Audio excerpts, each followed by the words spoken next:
थांखांनाय क्लासावहाय सोंथि 5.3 खौ बानायदोंमोन माखासे बिनिनो आद्रा थालांनाय माखासे कुइसनखौ आं दिनै बानायनो सानदों स' फरायसाफ्रा नायलांबाय था बेहाय 5.3 नि कुइसन नाम्बार 3 बेनि आङो रमान 1 खौ बानायगोन स्टार्टिंआवहाय होनाय दं कुइसना जाहैबाय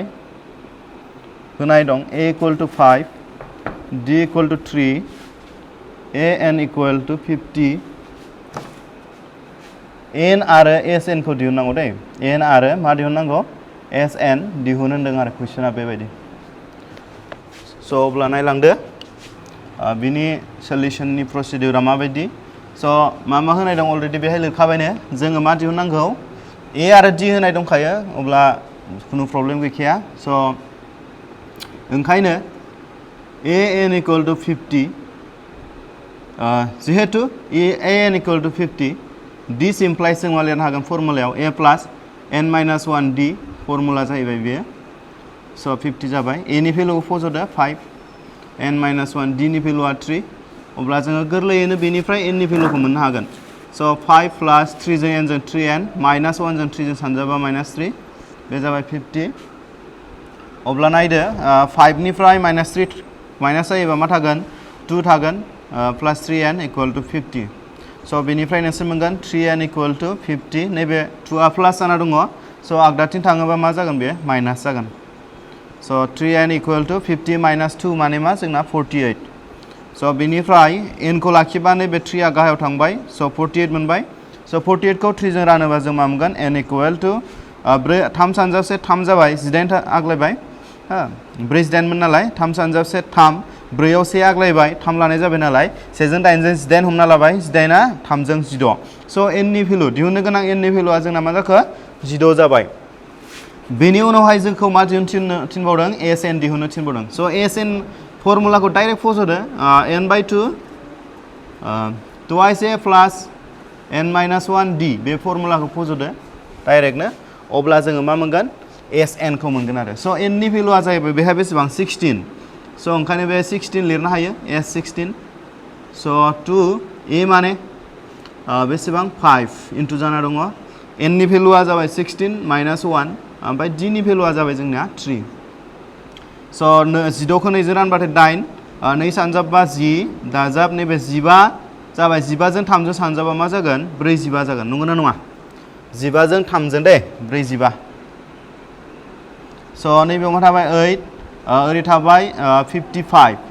नंगौ ना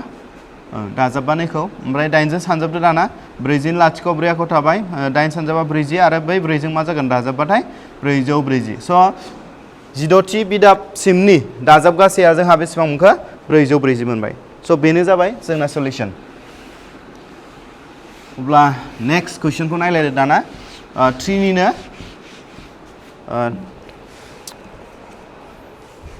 जोंहा दङ रमान 8 3 निनो रमान 8 खौ बानायगोन आङो बेहाय नायदो मा होनाय दं बेहाय होनाय दं an = मा होनो 4 d = मा होनो 2 sn = मा होनो -14 n आरो a खौ दिहुनदों दै n आरो माखौ दिहुननांगौ a खौ दिहुनदों स' फरायसाफ्रा नायलांदो बानायनायनि प्रसिडिउरखौ स' सलिउसनावहाय मा दिहुननांगौ n आरो a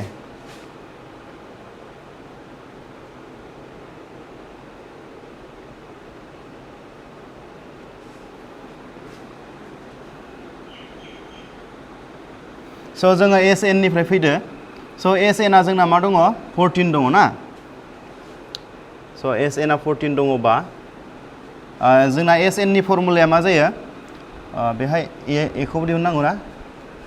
स' sn नि फर्मुलाया मा जायो जोंना फर्मुला n/2 मोनसे फर्मुला दङ जोंहा a + an नंगौना नङा 14 स' n/2 स' a खौबो दिहुननांगौ ना a + an नि भेलुआ जाबाय जोंना 4 नै जाबाय 14 स' a + 4 नैबेयाव n खौ लाखिदो स' इकुवेल टु नैबे ओरै फैबा 2 आ ओरै 14 जों मा जागोन 14 इन्टु 2 जागोन स' n a प्लास 4 नैबे मा जागोन 28 जागोन स' बेखौ जोङो नाम्बार 1 लाथ'बाय आरो दे एस एन निफ्राय दै दानिया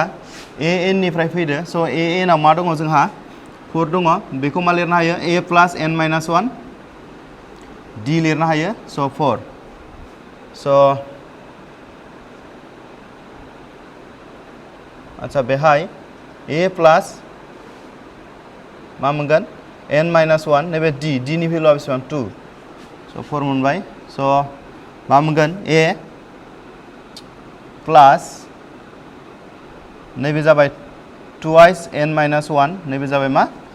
4 स' बेहाय जोङो a नि भेलु हिसाबै मा मोनखो a equal to 4 minus 2 n minus 1 बेखौ मोनबाय जोङो a नि भेलु हिसाबै स' बेखौ जों नाम्बार 2 फज'नो हायो दानिया बे a नि भेलुखौ जोङो नैबे नाम्बार 1 आव फज'योबा जोङो n नि भेलुखौ मोनहैगोन स' बिदिब्ला नायदो आं ओरैजाय लिरसै बेहाय थिगानो दङ ना नायदो बेहाय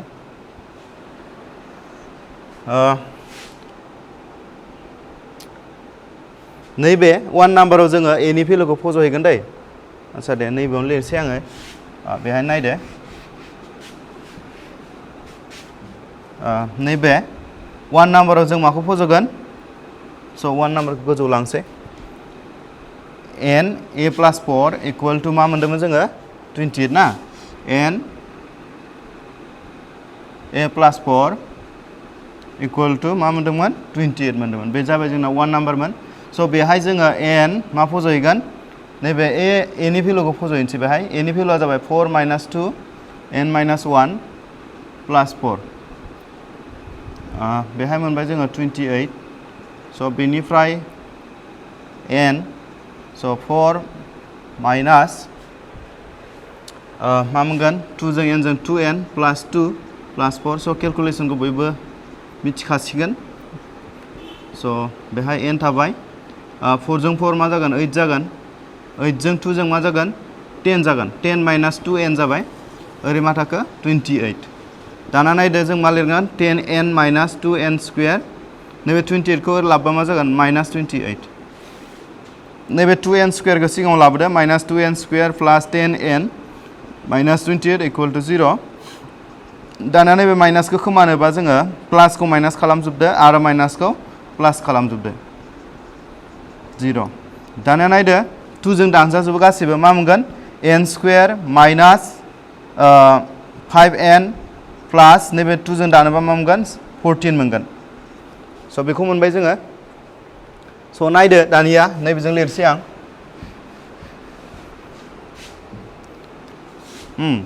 मा मोनखो जोङो गाहायनिफ्राय n स्क्वायर माइनास 5n प्लास 14 बेखौ सानजाबगिरि बिजिरबा मा मोनगोन जोङो n स्क्वायर माइनास 7n प्लास 2n प्लास 14 मोनगोन स' सानजाबगिरि बिजिरनायखौ नोंसोरो 9 आव मोनबोखादों दायो कमन लादो n कमन लाबा नैबेयाव n थाबाय माइनास नैबेयाव मा थाबाय 7 n जों n स्क्वायर n जों 7 जों 7n नैबेयाव 2 कमन लानो हायो n माइनास मा जागोन 7 जागोन स' इकुवेल 0 स' बेहाय नायदो n प्लास 2 लिरनो हायो आरो n माइनास 7 लिरनो हायो स' बेनिफ्राय जोङो ओंखायनो n नि भेलुखौ मा मोनो माइनास 2 मोनो मोनसे आरो n समान मा मोनो 7 मोनो नाथाय n नि भेलुआ मा जानो हाया माइनास जानो हाया गोसोआव ला फरायसाफोर बिदाबनि अनजिमाया माइनास जानो हाया ओंखायनो n नि भेलुआ 7 जाबाय दानिया बे n नि भेलु 7 खौ जोङो 2 नङाव फज'नानै मोनो 2 नङाव n समान 7 फज'नानै मोनो आरो दे खनसे लिरफिनदो 2 नङा मा दंमोन जोंहा आंना दंखायो 2 नङा स' बे 2 नंखौ खनसे लिरफिनबाय जोङो बेहाय जोङो n नि जायगायाव मा फज'गोननो 7 फज'दो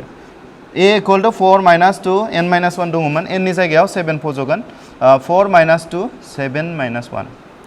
स' बुजिबायना फरायसाफ्रा नै नायदो जोङो बानायलांबाय थाबानो मोनो गासैबो खामानियावनो जोङो जिरायनानै थानो नाङा खस्थ' खालामनांगौ स' बानायलांबाय थायोबा मावोब्लानो जों फिथाइखौ मोनलांगोन आरो ना जेरै हालेवाबा जोङो माइ मोननो हाया स' माइ मोननो थाखाय हालेवथारनांगोन थिग बेबायदिनो रोंनो थाखाय नोंसोरबो गावनो मालायनि सायाव सोनारालासिनो माने बेखौहाय नोंसोरो एनालाइज खालामबोनांगोन आरो ना स' 4 माइनास नैबेयाव 2 इन्टु 7 निफ्राय माइनास 1 खालामबा मा मोनगोन 6 मोनगोन स' बेहाय मोनगोन a माइनास मा मोनगोन 12 स' a माने नैबे जाहैबाय जोंना मा 14 बेयो जो a नि इकुवेशनमोन स' a नि भेलुखौ जों मा मोनहैगोन होनबा -8 मोनगोन आरो स' फरायसाफ्रा गावसोरनो एसे नायनानै लादो स' a नि भेलुखौ आं मा मोनबाय -8 मोनबाय आरो n नि भेलुखौहाय 7 मोनबाय आरो दे स' बेनो जाबाय जोंना मा रमान 8 नि सल्युशनमोन आरो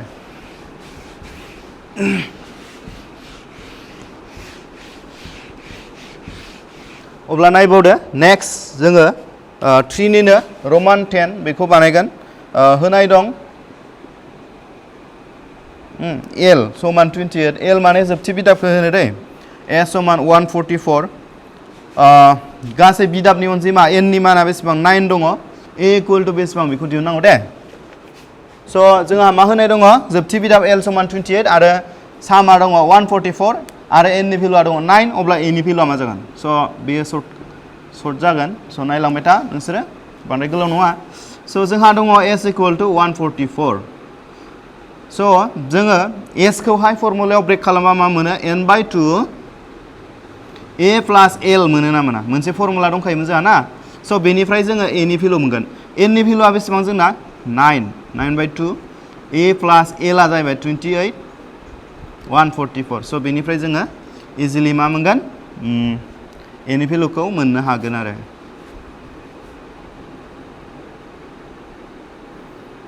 आच्छा नायदो दाना मा मोनगोन जोङो नैबेयाव मोनगोन दे ओरै हरसै आं 28 ओरै हरबाय नैबेयाव थाबाय जोंना मा 144 नैबे 9 आ गाहायाव फैनोसै 144 नि आरो 2 आ गोजौ थांसै ओरै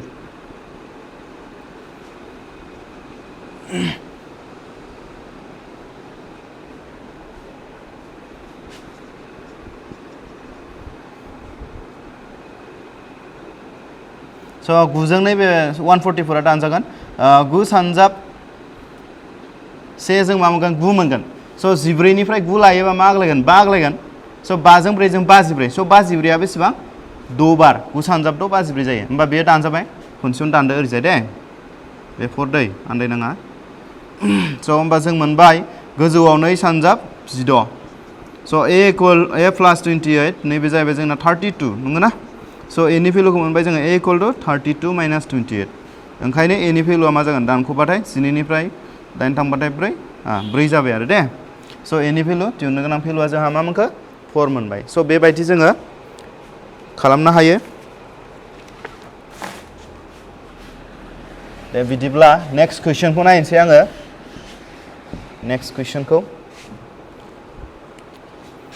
स' 5 नाम्बार कुइसनावहाय मा होनदों मोनसे एपिनि गिबि बिदाबा 5 नो मोनसे एपिनि गिबि बिदाबा 5 जोङो a हमना लाबाय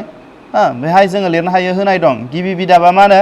a आ 5 जोबथि बिदाबा थारमाने a ला आरो दै a ला बेसेबां 45 दाजाब गासैया थारमाने s आ बेसेबांनो 400 नो बिदाबफोरनि अनजिमा n आरो आगोसार फारागथि d खौ दिहुननांगौ दे नै एखे नङा होमबा दहायजोंनो जेनेबा सेम फर्मुलाजों थांगोन बियो मोनसे एपिनि गिबि बिदाबा मा होनो 5 जोबथि बिदाबा 45 दाजाब गासैया 400 अब्ला n आरो d नि भेलु दिहुननांगौ स' बेनो दानिया फैदो जोङो नैबे s निफ्राय फैनोसै आच्छा s equal to n/2 a plus l लिरनो हायो जों ना स' n नि भेलुबोथ' गैया स' जोङो फज'लांदो l इकुवेल टु 45 मोनो जोङो फ्रम l इकुवेल टु 45 बेनिफ्राय लानोसै जोङो स' लायोबा जोङो l नि मानखौ a प्लास n माइनास 1 फर्मुलाया d इकुवेल टु 45 नंगौ ना स' a नि भेलुआ 5 n नि भेलु गैया आरो d नि भेलुबो गैया दे बेनो बे थाबाय स' n minus 1 d equal to जों मा मोनबाय 45 निफ्राय 5 दानख'गोन ओरैजाय नैबे बाया थांबाथाय स' n minus 1 d equal to मा मोनगोन बेहाय 40 मोनगोन स' बेखौ जोङो नाम्बार 1 लाबाय दानिया फैबावदो जोङो मोनसे s निफ्राय फैनोसै दानिया s निफ्राय जों मा मोनो s इकुवेल टु 400 नंगौना स' s इकुवेल टु 400 अब्ला जोङो s खौहाय जों मा लिरनो हायो n/2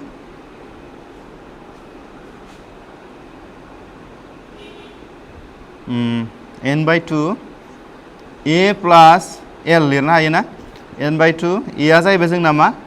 a आ 5 l आ बेसेबां 45 स' बिनिफ्राय जोङो n नि भेलुखौ दिहुनहैनो हागोन दै स' फर्मुलाजों नायदो नै n नि भेलुखौ दिहुनहैनो हायो s माने मा जोंना a plus n/2 a plus l equal to 400 नै होमबाय ना बेहाय नायदो n/2 a माने 5 l माने 45 स' नैबेयाव दाबाय 400 स' नायदो फरायसाफ्रा n/2 मा थाखो नैबे 50 जागोन ना 400 स' बेखौ केलकुलेसन खालामबा नोंसोर मा मोनगोन नायदो फरायसाफोर n/2 2 जों 50 खौ दानोबा मा मोनगोन 25 मोनगोन दै होमबा जों लिरनो हाबाय 25n इक्वल टु 400 नै स' n इक्वल टु नैबे 25 आ सानजाबना दङ ओरै फैबा राननाय जाफैगोन बियो दाना 400 दै नायदो राननायखौ रोंखायो ना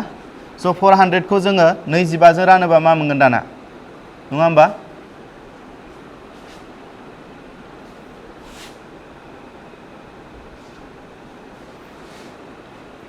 नैजिबा सानजाब मा मोनगोन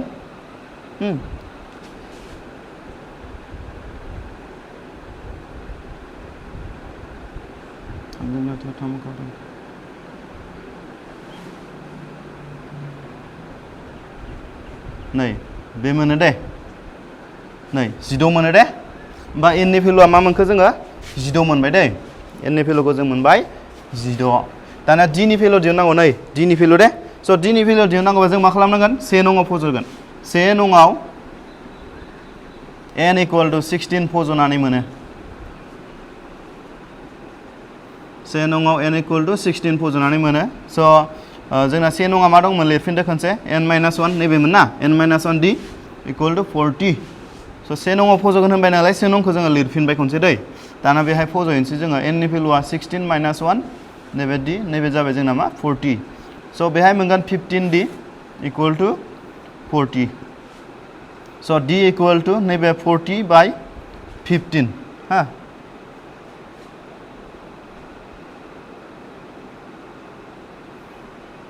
स' d नि भेलुखौ मा मोनगोन होनबा जोङो n नि माना स' बेहाय थिगानो दंखायो ना 5 जों 8